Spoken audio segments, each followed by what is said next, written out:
Allez, bonjour à tous et bienvenue dans cette nouvelle vidéo où je vais parler affûtage en trail, mais en réalité ça vaut également pour la course à pied.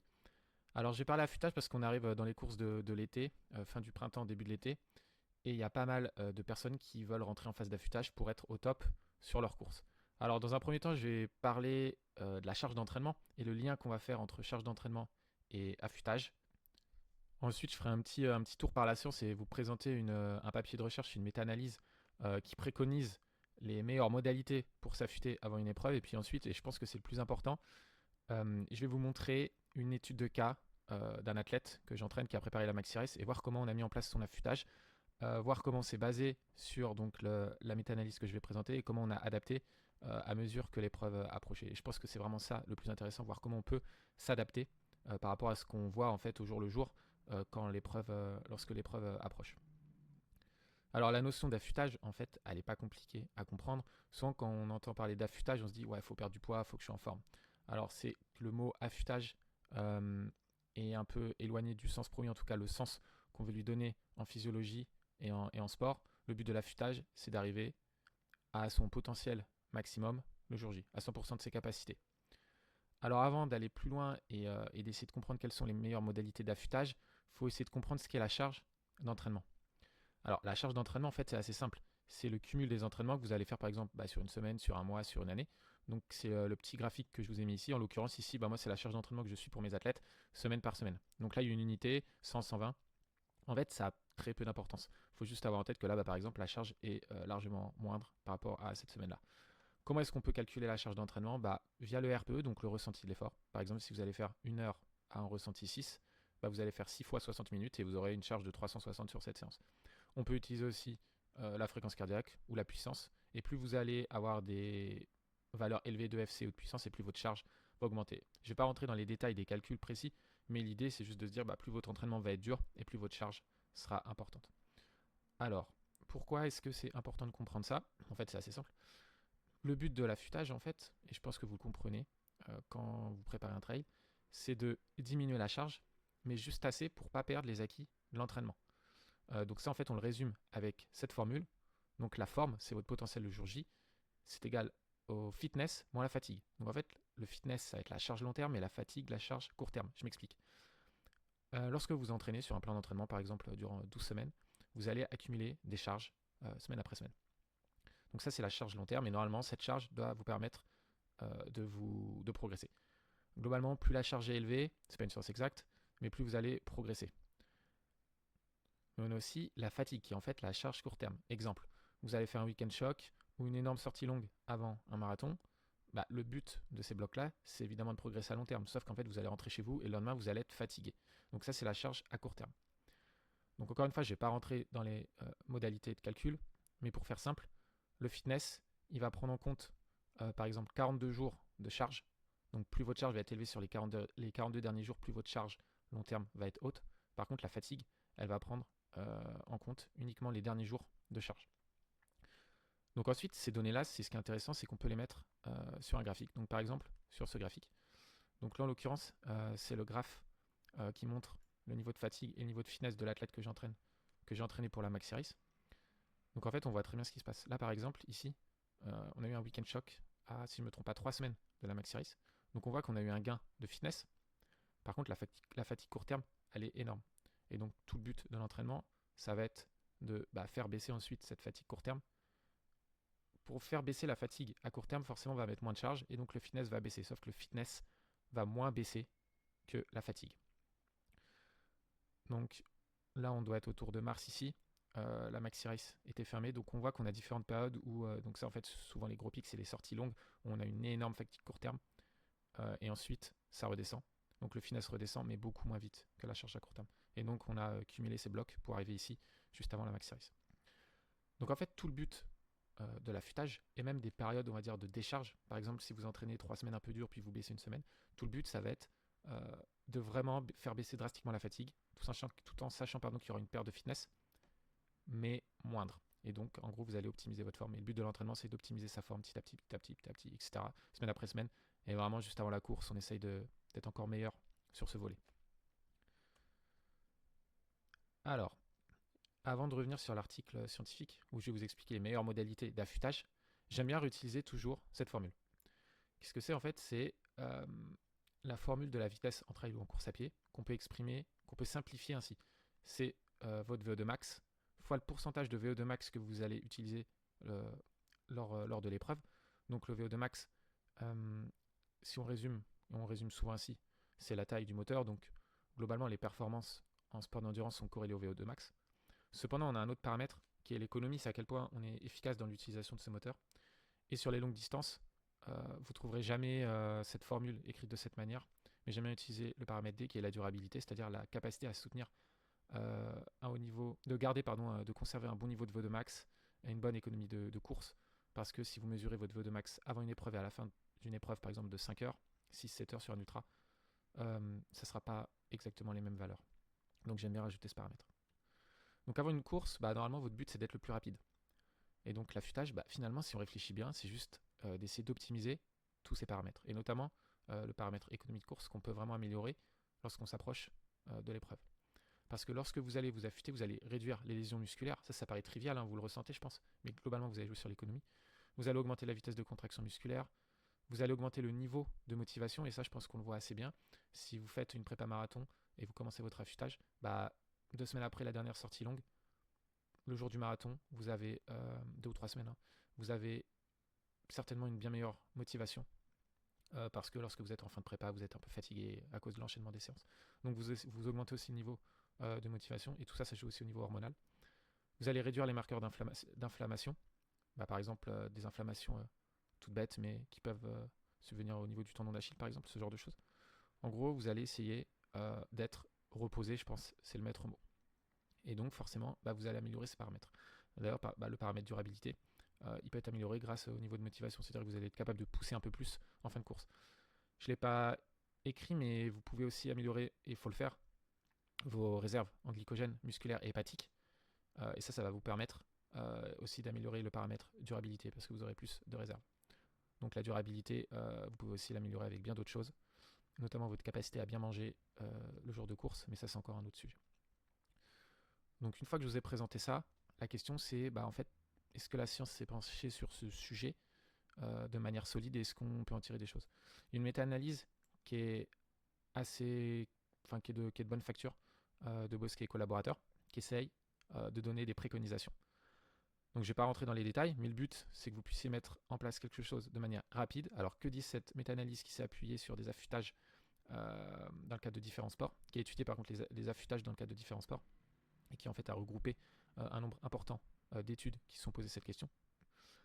Donc le meilleur affûtage possible, c'est un affûtage de 2 semaines où on va diminuer la charge entre 40 et 60%. Ça veut dire que par exemple, votre épreuve est à la fin du mois, vous allez commencer à vous affûter autour du 15. Et donc sur les 2 semaines d'affûtage, vous allez diminuer la charge entre 40 et 60%. Vous devez conserver le même niveau d'intensité en termes de distribution. C'est-à-dire que si vous faites durant toute votre préparation, je donne un exemple qui n'est pas forcément vrai, mais une séance de seuil 2 et une séance VO2 max, là vous gardez exactement la même chose. Cependant, vous allez diminuer les temps de soutien. Par exemple, si vous faites un 20 x 30-30, durant l'affûtage, vous allez faire uniquement 10 x 30-30. La fréquence des entraînements doit également rester identique. Si vous entraînez 5 fois par semaine, continuez à vous entraîner 5 fois par semaine, même durant l'affûtage. Seulement, vous allez diminuer la charge. Donc pour rappel, la charge qui est mesurée via RPE, FC, puissance. Donc globalement, ce qui va se passer, c'est que vous allez diminuer la durée. Si vous faites du trail, vous allez aussi diminuer le dénivelé positif et le dénivelé négatif. Alors ça, c'est des préconisations qui sont globales. Ensuite, ça va quand même dépendre de la durée de votre épreuve. Si vous faites un 10 km, moi je considère que une semaine et demie, c'est ok. Si vous faites un marathon, 3 semaines, 2 semaines et demie, 3 semaines, c'est ok. Si vous faites un ultra, 3 semaines et demie, c'est ok aussi. Il faut garder du bon sens et essayer de se rapprocher aussi de la spécificité de son épreuve. Il est évident que si vous préparez un UTMB et que vous êtes un athlète amateur et que vous charbonnez jusqu'à 2 semaines de l'événement, peut-être que vous allez avoir du mal à voir, mais vous pourriez avoir du mal à être à 100% le jour J. Aussi, j'aime rappeler que le principe de spécificité il est super important, et si on prend une épreuve, des épreuves telles que les ultra-trails, un des facteurs de performance, ça va être la capacité à encaisser les contraintes excentriques et être bon en descente après plusieurs heures, 20 heures, 30 heures, 40 heures, voire plus, selon les courses et le niveau de l'athlète. Sauf que pour être à 100% de son potentiel d'un point de vue excentrique, donc c'est-à-dire sa capacité à encaisser les descentes, l'excentrique c'est un type de contraction, le muscle s'allonge en descente. Pour être à 100% de son potentiel sur ce versant, il faut essayer quand même de limiter la charge 2 semaines et demie à 3 semaines avant une épreuve. Donc j'aime aussi dire qu'on peut imaginer différents affûtages, différents niveaux d'affûtage dans un même affûtage. Je m'explique. Par exemple, si vous préparez un ultra, bah effectivement vous allez conserver la fréquence des entraînements durant les à S-3, à 3 semaines, à 2 semaines, peut-être que vous allez baisser durant la dernière semaine. Par contre, d'un point de vue excentrique, vous allez diminuer bien avant. Donc je pense que c'est intéressant vraiment de suivre les cadres que la science nous apporte. Cependant, il faut quand même essayer un peu d'adapter autour et aussi en fonction de son expérience et de ce qu'on ressent. Donc là, c'est certainement le plus intéressant. Je vais essayer d'appliquer ce que j'ai expliqué précédemment au cas d'un athlète que j'ai entraîné pour la Maxi Race. Alors, je vais expliquer tous ces graphes. Ici, on a le volume total de l'athlète durant les dernières semaines avant la Maxi Race. Donc la Maxi Race est ici. Les couleurs, ça représente le temps passé dans les zones d'entraînement. Donc on a ici 5 zones. On a la zone 1, la zone 2, la zone 3, la zone 4, la zone 5. Donc la zone 1, la récup, qu'on ne voit pas ici, parce qu'il y a très très peu de temps en récup. Ensuite, on a de l'EF, l'endurance active, donc autour du premier seuil et au-dessus du premier seuil. Du seuil, autour du second seuil et au-dessus du second seuil. Et VO2 max. On est vraiment très proche de l'intensité maximale. Alors ici, ce qu'on peut voir, c'est le week-end shock juste avant l'épreuve. Donc en fait, on n'a que de l'EF parce que l'athlète a fait 2 fois 7 heures environ durant cette semaine-là, plus quelques petites choses autour, mais globalement, on avait 2 fois 7 heures. Donc ici, on a la distribution de l'entraînement juste avant le week-end shock, donc les 5 semaines avant le week-end shock, et ici, la distribution juste après le week-end shock, donc les 3 semaines d'affûtage. Moi, ici, j'ai décidé de faire 3 semaines d'affûtage. Donc ici, on n'a pas les données de la semaine de week-end shock. Et ici, je reviendrai par la suite, mais c'est toutes les données de niveau de forme, donc les données de sommeil, les données de fréquence cardiaque de repos, de variabilité de fréquence cardiaque, je vais expliquer, et puis aussi, on peut voir la charge, la résumé de la charge d'entraînement. Alors, si on revient sur les préconisations de la science, que nous disait la méta-analyse de Bosquet et collaborateurs, eh bien, il faut réaliser un affûtage 2 semaines avant. Donc moi, ce que j'ai fait, c'est que j'ai fait un peu plus de 2 semaines, j'ai fait 3 semaines parce qu'ici, on avait un week-end shock. Et je me suis dit que si on renchaînait ensuite directement sur une semaine un peu dure, peut-être que l'athlète aurait du mal à encaisser ce week-end choc, et ensuite il faudrait récupérer en seulement 2 semaines, en gros de 2 grosses charges d'entraînement. Donc j'ai préféré faire 3 semaines, juste après le week-end choc, on a baissé directement. Et donc comme le préconise la méta-analyse, j'ai baissé la charge de entre 40 et 60%. Donc je ne me suis pas basé sur la semaine de week-end shock pour calculer ces 40 et 60%, parce qu'en réalité c'est une semaine assez exceptionnelle. Donc j'ai pris les dernières semaines juste avant, les 3-4 dernières semaines, et en moyenne, voilà, on va être autour de 9-10 heures d'entraînement. Donc en l'occurrence, ici j'ai mis 5h48. Ensuite j'ai baissé un peu, on est certainement un tout petit peu au-dessus de 40%. Donc je suis à 4h24 et là on est vraiment en dessous de 40%. Donc là on est toujours au-dessus de 40, plus proche des 50 que des 40, et ici on est largement en dessous parce que la maxi race, ça fait en l'occurrence pour cet athlète ça fait autour de 15 heures. C'est 100 km et je préfère vraiment réduire la fatigue parce que c'est pas un athlète professionnel, logique, c'est un amateur. Et donc je préfère vraiment qu'il se repose. Et ensuite j'ai expliqué aussi pourquoi je suis autant descendu en termes de charge. Ce qu'on peut voir globalement si on regarde la distribution, c'est que là par contre la distribution reste à peu près identique. Si on regarde les intensités, donc pour quelqu'un qui prépare ce genre d'épreuve, je considère que même au-dessus du premier seuil, ça va être une séance intense. Globalement, on peut voir quand même qu'on a à peu près la même distribution, on a le même pourcentage. J'ai pas la donnée chiffrée, mais on le voit à l'œil nu. Le même pourcentage d'intensité au-dessus de la zone EF, donc zone 3, 4 et 5. Cependant, on a quand même peu d'intensité, pratiquement pas de seuil. J'avais pas mis de seuil. J'ai juste mis des rappels en fait de VO2 max, en l'occurrence à S-2. Alors normalement l'athlète aurait dû en avoir un peu ici aussi, mais j'ai décidé de ne pas en mettre au dernier moment, en fait durant la semaine, j'ai expliqué pourquoi. Donc en fait si on regarde les données de niveau de forme, on peut voir que tout d'abord l'affûtage commence ici, donc en fait ici ça correspond juste après le week-end shock. Ici on a les données de sommeil, alors j'ai pas toutes les données, et puis il faut savoir que c'est les données qui sont issues de la montre, donc parfois on peut avoir des petites erreurs, là certainement que l'athlète a dormi, ici ça doit représenter 3-4 heures, 3 heures, a dormi plus que 3 heures, mais globalement le sommeil est assez stable. Ensuite ici j'ai la fréquence cardiaque de repos, donc qui est prise la nuit, et ici la variabilité de la fréquence cardiaque. Donc pour ceux qui ne savent pas, la variabilité de la fréquence cardiaque, c'est le temps qui est entre deux battements.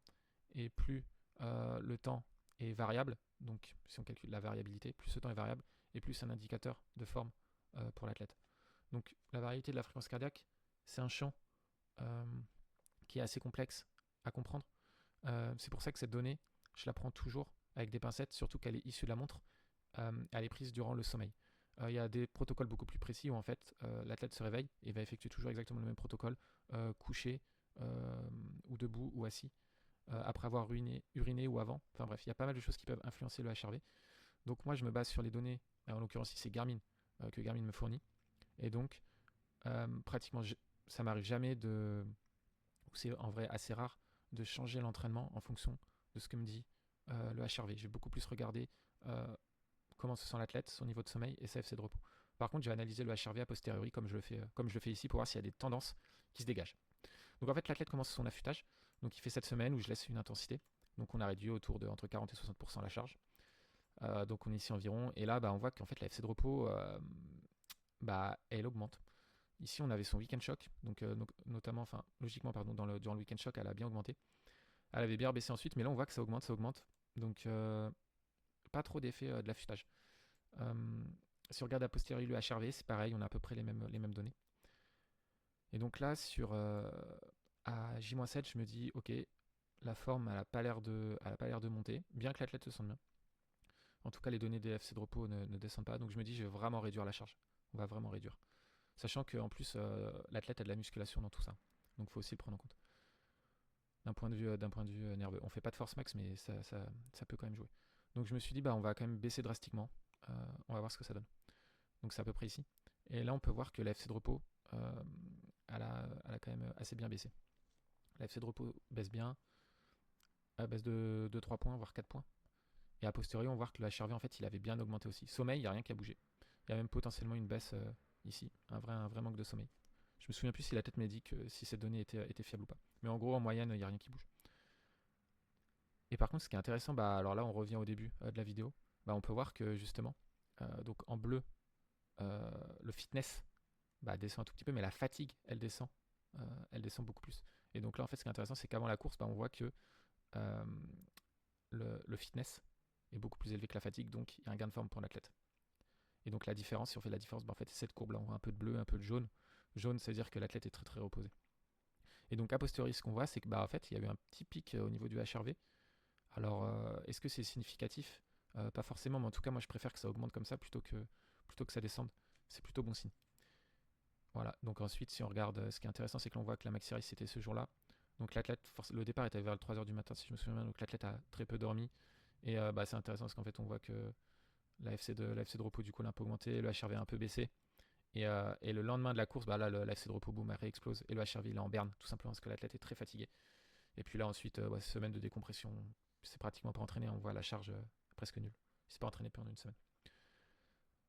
Donc, ce que nous montre cet exemple, c'est, comme je l'ai déjà dit, il faut suivre le cadre, notamment de la méta-analyse qui nous a été fournie par Bosquet et collaborateurs, mais cependant, il faut s'adapter.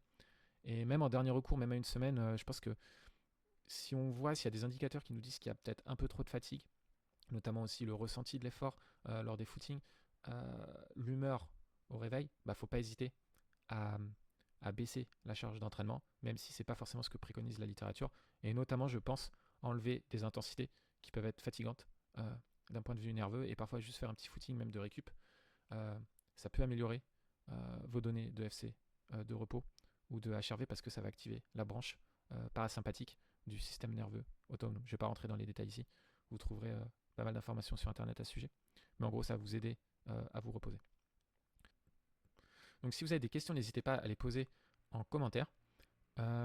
Toute cette étude de cas elle est aussi disponible sur ma newsletter qui va être aussi mise en description de la vidéo. Vous aurez aussi, il y a aussi un article encore un peu plus complet qui explique vraiment bien cette étude de cas sur mon site web. Et toutes les infos sont en description. Allez, ciao!